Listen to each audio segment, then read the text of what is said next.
అనేక సార్లు ప్రస్తావించాను. విద్య, వైద్యం ప్రతి ఒక్కడి జీవితాన్ని అతలాకుతలం చేస్తుంది, నాశనం చేస్తుంది. అదే ఒకప్పుడు విద్యా వైద్యం ప్రభుత్వ చేతిలో ఉన్నటువంటి సందర్భంలో ప్రజలందరూ సంతోషంగానే ఉన్నారు. వాళ్ళకి 2000 జీతం వచ్చినా, 1000 రూపాయల జీతం వచ్చినా బ్రతికేయగలిగారు. దాంతో తినటానికి సంపాదించుకుంటే చాలు. తమ బిడ్డలకి విద్యా వైద్యం అనేది ప్రభుత్వం చేతిలో అందుతున్నంత వరకు హ్యాపీగానే ఫీల్ అయ్యారు.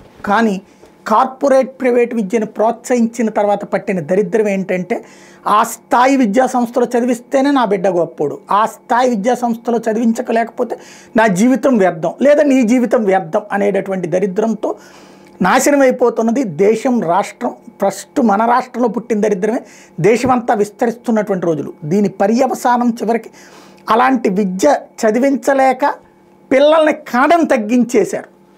చూడండి, కార్పొరేట్ ప్రైవేట్ విద్యా వ్యవస్థను తీసుకొచ్చినప్పుడు విజన్ ఆలోచనలు అన్నటువంటి చెప్పాం. కానీ దానివల్ల నాశనమైనటువంటి తరాలు ఏంటంటే, ఇవాళ మళ్ళీ పిల్లల్ని ఎక్కువ మందిని కనండి అంటున్నప్పుడు కూడా నేను అదే చెప్తున్నా. కానీ ఏం చేయాలా? వాళ్ళని తీసుకెళ్ళి గవర్నమెంట్ స్కూల్లో వేస్తేనేమో చేతకాని కింద సమాజం చూస్తుంది.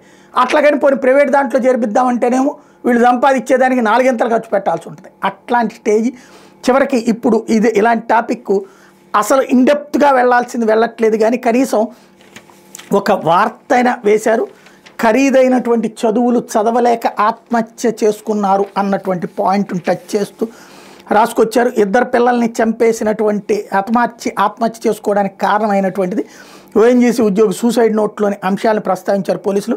వాళ్ళు అభంశోభం తెలియని 6-7 ఏళ్ల పిల్లలు, ఒక బాలుడు యూకేజీ, మరో బాలుడు 1వ తరగతి చదువుతున్నాడు. అంత చిన్నపిల్లలు సరిగ్గా చదవడం లేదని, భవిష్యత్తులో ఉన్నతంగా బతకలేరని ఆ తండ్రికి ఎందుకు అనిపించిందో తెలియదు. కానీ వాళ్ళని కిరాతకంగా చంపేసి తాను ఆత్మహత్యకు పాల్పడిన ఉదంతో అందరినీ కలిసివేస్తుంది. కాకినాడ గ్రామీణం తోట సుబ్బారావు నగర్లో నివాసం ఉంటున్న ఓఎన్జీసీ ఉద్యోగి వానపల్లి చంద్రశేఖర్ కిషోర్ ఈ నెల 14 తన పిల్లలిద్దరినీ చంపేసి తాను ఆత్మహత్య చేసుకున్న విషయం తెలిసిందే. ఆయన ధైర్యవంతుడని, పిల్లలంటే ఎంతో ప్రేమని బంధువులు చెప్తున్నారు. కానీ ఎందుకు ఇలా చేసిన మాత్రం చిక్కుముడిగా మారింది. చంద్రకిషోర్ మా అందరికీ ధైర్యం చెప్తుండేవారని మృతుడి బావమరి ఉమాశంకర్ చెప్తున్నారు. పిల్లలను 1,50,000 ఫీజు చెల్లించి చదివించలేమనే ఉద్దేశంతో పాఠశాల నుంచి ఇటీవల 50,000 ఫీజును స్కూల్కి మార్చాల్సి రావడాన్ని ఆయన తట్టుకోలేకపోయారని చెప్తున్నారు. ఈ కేసుకు సంబంధించిన సర్పవరం స్టేషన్లో ఏఎస్పీ మనీష్ దేవరాజ్, పాటిల్ సీఐ పెద్దిరాజు ఆదివారం మీడియాకు వివరాలు వెల్లడించారు. ఘటనా స్థలంలో తమకు సూసైడ్ నోట్ లభ్యమైందని, అది చంద్రకిషోర్ రాసినట్టు నిర్ధారించుకున్నామని తెలిపారు. అందులో తమ పిల్లలు సరిగ్గా చదవట్లేదని, ఈ పోటీ ప్రపంచంలో సరిగ్గా చదవకపోతే జీవితంలో స్థిరపడలేరని, కష్టాలు వస్తాయని, వాటిని తాను చూడలేననే భావంతో మానసికంగా కూలిపోయినట్టు తెలుస్తోందన్నారు. దాంతో ఈ నిర్ణయానికి వచ్చారని వెల్లడించారు. తన భార్య చాలా మంచిదని రాసినట్టు చెప్పారు.